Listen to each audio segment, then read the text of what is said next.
दोस्तों नमस्कार। किसी कप्तान को ढंग की टीम ना मिले तो उस टीम का फेल होना लाजमी है। लेकिन जब कप्तान और टीम दोनों एक साथ एक दूसरे की काबिलियत को लेकर गुणगान ज्यादा करें और फिर काबिलियत उससे कहीं आधी भी नजर ना आए, तो कप्तान समेत पूरी टीम ही फेल नहीं होती, बल्कि उससे उम्मीद रखने वाले लोगों की जमात को भी बहुत ज्यादा निराशा हाथ लगती है। मौजूदा दौर में भारतीय जनता पार्टी के साथ यही हो रहा है। और खास करके प्रधानमंत्री नरेंद्र मोदी की बात यदि करें, नरेंद्र मोदी की टीम, मोदी की बात करें, भाजपा के अंदर की टीम, सिस्टम के अंदर की टीम, सत्ता के अंदर की टीम, और इन सब के साथ साथ चुनावी रूप से अश्वमेध यज्ञ का जो चुनावी घोड़ा दौड़ाया जा रहा है, उसमें जिन तीन मोहरों पर सबसे ज्यादा भरोसा किया गया, क्या वो तीन मोहरे भारतीय जनता पार्टी को, खासकर प्रधानमंत्री नरेंद्र मोदी के गले की फांस बन गए? ये एक बड़ा सवाल मौजूदा दौर में उभर कर सामने आ रहा है, क्योंकि बीते हफ्ते भर से, या यूं कहें कि 10 दिनों से जो घटनाएं सामने आ रही है, और जिस तरह से बंगाल जीतने के बाद, असम जीतने के बाद, महाराष्ट्र जीतने के बाद, बिहार और उड़ीसा कब जाने के बाद भारतीय जनता पार्टी के बारे में लग रहा था कि अब इस देश की सत्ता से इसे हटा पाना असंभव सी बात होगी, लेकिन अब दिख रहा है कि जिन मोहरों पर सबसे ज्यादा भरोसा किया गया, क्या वो मोहरे वाकई नरेंद्र मोदी के लिए चुनौती बन गए हैं? नरेंद्र मोदी की पूरी काबिलियत, जो इस देश ने अलग अलग मौकों पर नाली के गैस से चाय बनाने से लेकर और दूसरे तमाम मौकों पर देखी है, वो काबिलियत क्या अब धूल धूसरित होने लगी है? तीन मुख्यमंत्री आज की तारीख में नरेंद्र मोदी को चुनावी रूप से नैरेटिव सेट करने के तरीकों के आधार पर भी देखें तो ऐसा लगता है कि उन्होंने मोदी शाह की टीम को फंसा दिया है। कौन है ये तीनों मुख्यमंत्री? एक का नाम तो इंडियन एक्सप्रेस की रिपोर्ट के बाद हम सबकी जुबान पर है, पूरे देश में सबकी जुबान पर है। भले ही उस इंडियन एक्सप्रेस अखबार की रिपोर्ट के बाद तमाम अखबारों ने चुप्पी साध ली है। चुप्पी इसलिए साध ली है क्योंकि गोदीगिरी मौजूदा दौर में सिस्टम का पर्याय बन चुका है, और गोदीगिरी संस्थानों के साथ साथ जब मीडिया संस्थानों पर भी हावी हो गई है, तो जो हिम्मत इंडियन एक्सप्रेस ने दिखाई, उस हिम्मत के आगे कुछ और दूसरे अखबार आ जाते तो वाकई ईडी की एक टीम उन अखबारों के दफ्तर या उनके मालिकों के घर तक भी पहुंच सकती थी। यही सिस्टम है और यही इस सिस्टम की रवायत है। बात मोहन यादव से शुरू करें तो मध्य प्रदेश के मुख्यमंत्री की घटना ने पूरे देश को झकझोर कर रख दिया है। महाकाल की नगरी में जमीनों की इतनी बड़ी लूट मुख्यमंत्री और उनके परिवार की तरफ से जो मचाई गई है, उसके बाद क्या मैं न खाऊंगा न खाने दूंगा का नैरेटिव अब नरेंद्र मोदी की सरकार चला सकती है? 12 सालों से वो देश के प्रधानमंत्री हैं। उसके पहले 12 सालों तक वो गुजरात के मुख्यमंत्री रहे। लेकिन बतौर गुजरात के मुख्यमंत्री, देश के प्रधानमंत्री से राजधर्म की नसीहत पा चुके नरेंद्र मोदी, क्या अपने मुख्यमंत्रियों को राजधर्म की नसीहत देने की स्थिति में नहीं है? मध्य प्रदेश के अंदर शिवराज सिंह चौहान को चुनाव जीतने के बाद हटाया गया।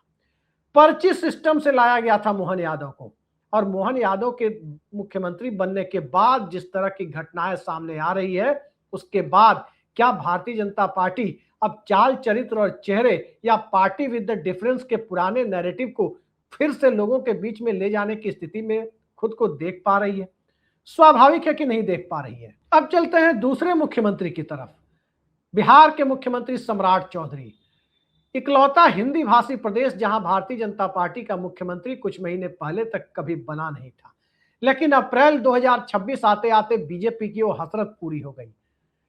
सवाल यह है कि बिहार में भरत तिवारी फेक इनकाउंटर से लेकर उसके बाद की घटनाओं तक यदि हम देखें, तो क्या इसके लिए सम्राट चौधरी को ही दोषी माना जा सकता है? सम्राट चौधरी के ऊपर मोहन यादव की तरह कोई आरोप नहीं है। सम्राट चौधरी के ऊपर प्रशांत किशोर जो भी आरोप लगा रहे हैं, वो सम्राट चौधरी के मुख्यमंत्री बनने के पहले के हैं। मोहन यादव के ऊपर जो भी आरोप लग रहे हैं, वो बकौल इंडियन एक्सप्रेस मोहन यादव के मुख्यमंत्री बनने के बाद के हैं। यानी बतौर मुख्यमंत्री उनकी सरकार के दौर में पहले खेती की जमीनें खरीदी गई, और फिर महाकाल के इलाके यानी उज्जैन के आसपास जो खेती की जमीनें खरीदी गई, फिर उसका लैंड यूज बदला गया, उसके आसपास से सड़कें पास की गई, और फिर उसे कमर्शियल या रेजिडेंशियल के तौर पर चिन्हित करने की प्रक्रिया शुरू की गई। मोटे तौर पर कहें तो जमीन की कीमत को कई गुना बढ़ाने के लिए सत्ता, अपने सिस्टम का इस्तेमाल अपने नेता को मुनाफा, व्यक्तिगत लाभ पहुंचाने की नीयत से करते हुए दिखाई दी। बिहार के मुख्यमंत्री पर ऐसा कोई चार्ज पिछले 2 महीने के दरमियान तो नहीं लगा, लेकिन भरत तिवारी फेक इनकाउंटर के मामले ने जिस ढंग से भारतीय जनता पार्टी के कोर वोट बैंक को बिहार में हिलाकर रख दिया, उस परिस्थिति में क्या सम्राट चौधरी बिहार में मुख्यमंत्री पद पर रहते हुए भारतीय जनता पार्टी के सपनों को पंख लगाने की स्थिति में खुद को देख पा रहे हैं? दरअसल भारतीय जनता पार्टी में इक्के दुक्के मुख्यमंत्री हो, खासकर देवेंद्र फडणवीस और योगी आदित्यनाथ को छोड़ दें, उन्हें भी कुछ मामलों में दिल्ली के इशारे पर चलना पड़ ही रहा है।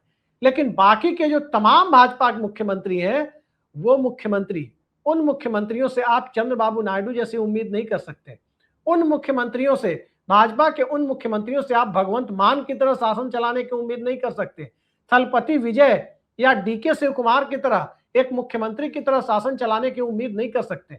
बल्कि भाजपा के ज्यादातर मुख्यमंत्री जो शासन चला रहे हैं, खुलकर मीडिया में बोल नहीं सकते। हकीकत यह है कि दिल्ली के इशारे पर उन्हें फूंक फूंक कर कदम रखना पड़ रहा है। जो दिल्ली चाहेगी, जो गुजरात लॉबी चाहेगी, वही भारतीय जनता पार्टी के अंदर एकमात्र वाक्य सत्यमेव जयते की तरह मान लेने की प्रवृत्ति इस तरह से विकसित कर दी गई कि चाहे राजस्थान हो, बिहार हो, उड़ीसा हो, बंगाल हो, हर जगह, छत्तीसगढ़ हो, हर जगह दिल्ली के इशारे पर मुख्यमंत्री शासन चलाएंगे। जो दिल्ली कहेगी वो करेंगे। लेकिन दिल्ली तो यश बटोरने में आगे रहती है। दिल्ली की स्थिति यह है कि जितना यश किसी राज्य में भारतीय जनता पार्टी के हाथ में आता हुआ दिखे, उसका क्रेडिट नरेंद्र मोदी को, किसी मुख्यमंत्री को नहीं, नरेंद्र मोदी को। और जितना अपयश किसी राज्य में आता हुआ दिखे, वहां पर सीधे सीधे ठीकरा मुख्यमंत्री के सर फोड़ दिया जाए। यही खेल बिहार में हो रहा है। चाहे केले पर चाकू गिरे या चाकू पर केला गिरे, कटना केले को ही है। वही स्थिति बिहार में आज के दौर में मुख्यमंत्री सम्राट चौधरी की बनी हुई है। सवाल यह है कि बिहार भाजपा में जो पहले से एक नैरेटिव चल रहा था, पहले से भाजपा में अंदर खाने जो चर्चा चल रही थी कि सम्राट चौधरी एक स्टॉप गैप मुख्यमंत्री है, जिस ढंग से भाजपा के नेता भरत तिवारी इनकाउंटर के बाद उनके गांव बिलौटी तक जाते हुए दिखे, अश्विनी चौबे से लेकर तमाम नेता जिस ढंग से लॉ एंड ऑर्डर पर सवाल उठाते दिखे, उठाना भी चाहिए था। लेकिन आज की भाजपा में क्या आप उम्मीद कर सकते हैं कि किसी मुख्यमंत्री के खिलाफ बिना आला कमान की सह के, बिना दिल्ली की मर्जी के कोई इस तरह से खुलेआम बोलता हुआ नजर आ जाए? यह बिहार में हो रहा है।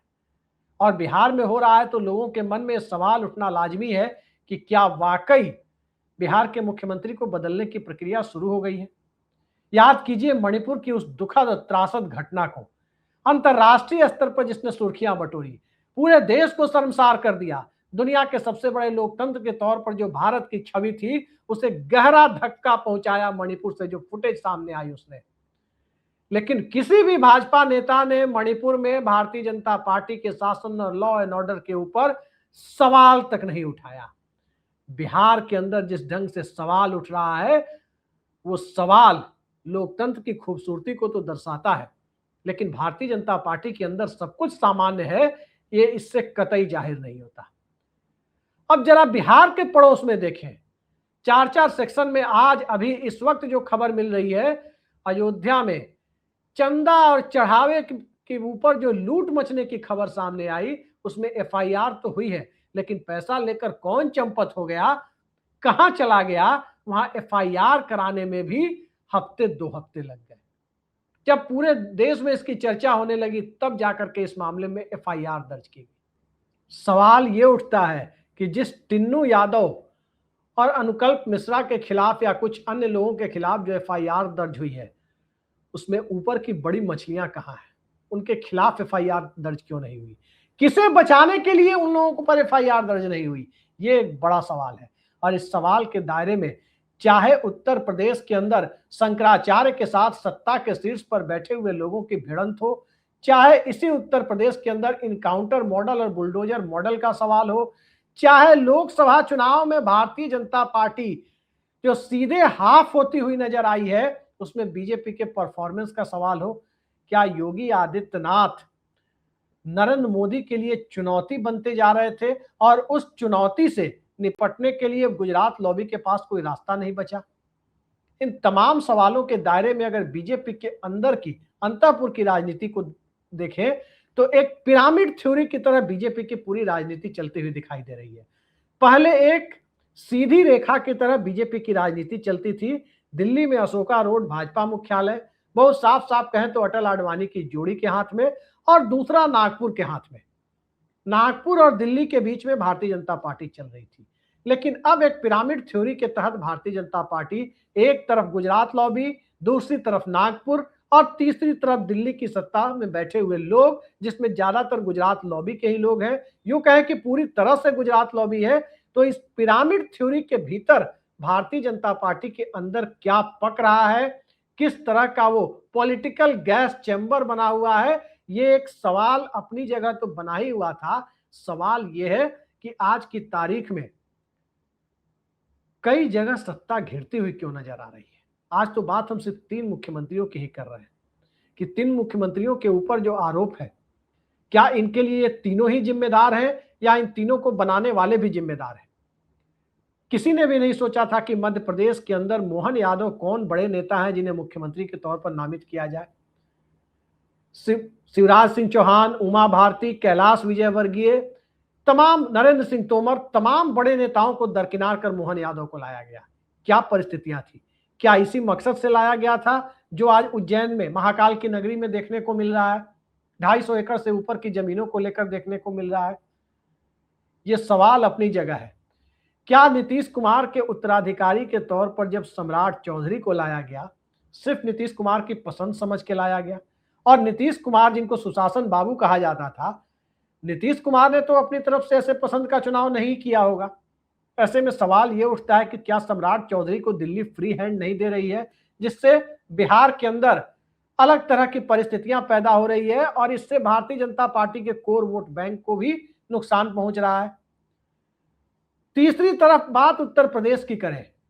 उत्तर प्रदेश में 2017 और 22 में जिस ढंग से मुख्यमंत्री पद का चुनाव हुआ और जिस ढंग से उत्तर प्रदेश के प्रशासन के मॉडल को गढ़ा गया, जिस ढंग से उस मॉडल को राष्ट्रीय स्तर पर बेचने की कोशिशें हुई, कोई दूसरे राज्यों से तो ऐसी ऐसी फुटेज भी हमने इस दरमियान देखी जहां बुलडोजर के ऊपर चढ़कर लोग भारतीय जनता पार्टी का झंडा लेकर बीजेपी का प्रचार करते हुए दिखाई दिए।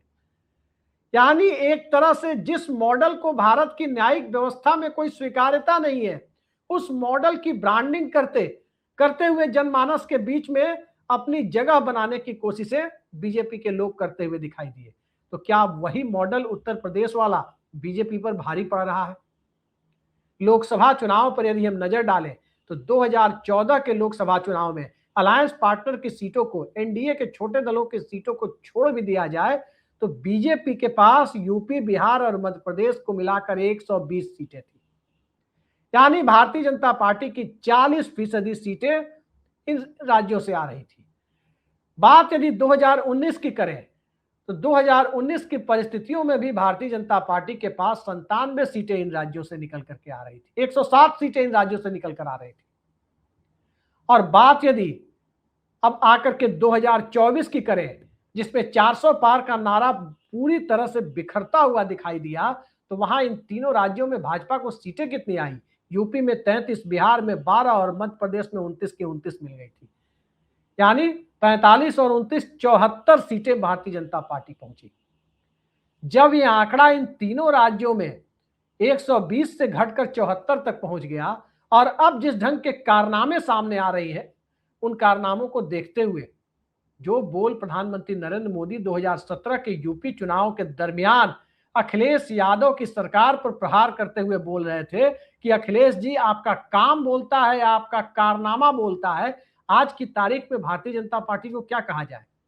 मध्य प्रदेश में भाजपा शासन में मुख्यमंत्री का काम बोलता है या कारनामा बोलता है? यह सवाल बड़ा हो गया है। बिहार में सम्राट चौधरी के शासनकाल में जिस ढंग से परिस्थितियां बनती हुई दिख रही है, जिस ढंग से भरत तिवारी इनकाउंटर हुआ है, सवाल ये उठ रहा है कि आखिर ये कारनामा सत्ता के इशारे पर हुआ है या सिस्टम के इशारे पर, या ये पुलिसिंग का दोष है?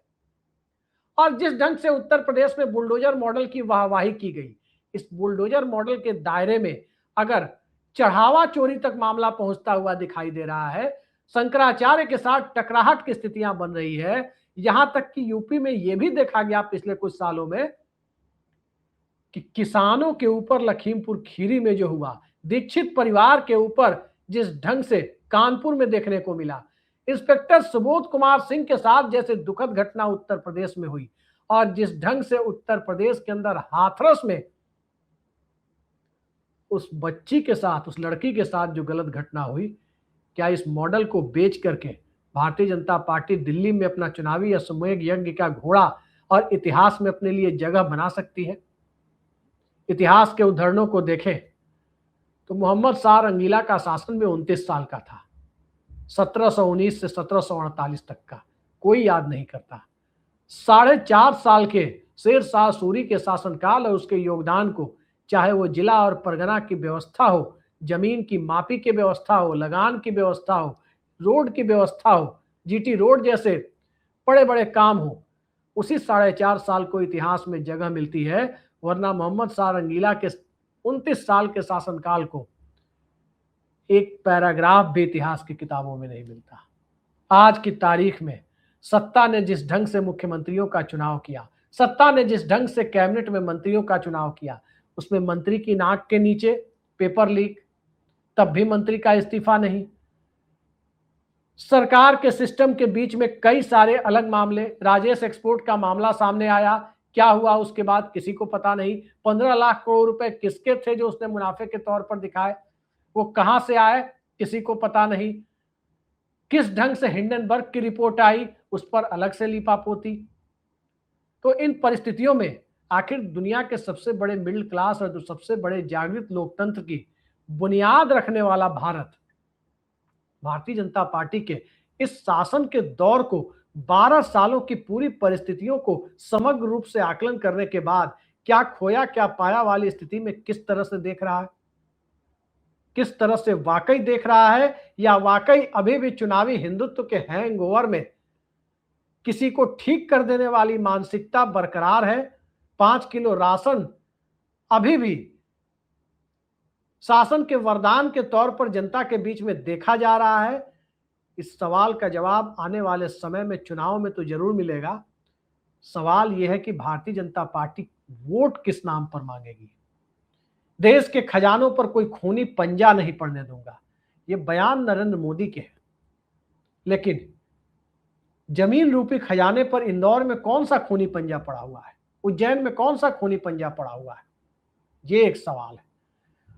और जिस खूनी पंजे की बात कर रहे थे कि देश के खजानों पर नहीं पड़ने दूंगा, सवाल यह है कि जिस ढंग से बिहार में भरत तिवारी का फेक इनकाउंटर की घटना सामने आई, उसके बाद वहां कौन सा पंजा लगा, किस ढंग की परिस्थितियां हैं, क्या न्यायिक जांच में वो तस्वीरें साफ हो पाएंगी। गोधरा और गुजरात की घटनाओं की न्यायिक जांच का हश्र हमने देखा है कि उसमें क्या मिला है। रिटायर्ड जस्टिस से जांच कराने का क्या हश्र हुआ है, वो रिपोर्ट हम लोगों ने देखी है। आज की तारीख में नरेंद्र मोदी सरकार अपने इकबाल को लेकर जनता के बीच में घिरती जा रही है, इस ढंग से घिरती जा रही है जिसकी कल्पना कम से कम गुजरात लॉबी ने नहीं की थी।